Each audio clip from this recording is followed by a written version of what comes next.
រាប់ឆ្នាំចាំពីសន្យាចាំគ្រប់រាល់អនុស្សាវរីយ៍យើងនៅសិក្សាចេតនាយើងពីអ្នកមិនមានស្នេហាកាលនៅក្មេងមិនមានជាស្នេហារួចពេលនោះយើងនៅហើយកុមារដៃគ្នាចេញពីសាលាហើយយើងសំគ្នាដូចតកតាតែពេលនេះយើងធំនឹងក្តី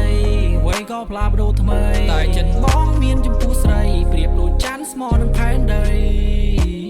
តើនៅចាំទេពាក្យសន្យាវិជាល័យពេលចប់សិក្សាយើងចូលរោងការមានម៉ាក់ប៉ាមកចង់ដៃទំនាក់ទំនងមួយពិតប្រាកដ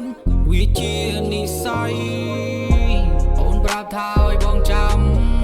ដល់ពេលណាបងចាំរកខែរាប់ឆ្នាំចាំពាក្យសន្យាឆ្លងកាត់នៅរឿងជាច្រើនតែបងអរគុណដល់ជីវ៉ាបីជាការពីមុនអូនមិនប្រាប់បងថាពេលណាតែអូននៅរក្សាពាក្យសន្យា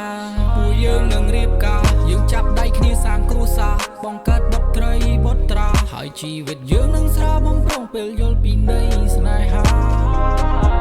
អូនប្រាប់ថាឲ្យបងចាំ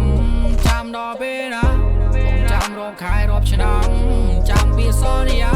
ឆ្លងកាត់នៅរឿងជាច្រើនតែបងអរគុណដល់ជីវ៉ាបីជាការពីមុនអូនមិនប្រាប់បងថាពេលណាតែអូននៅរក្សាពាក្យសន្យា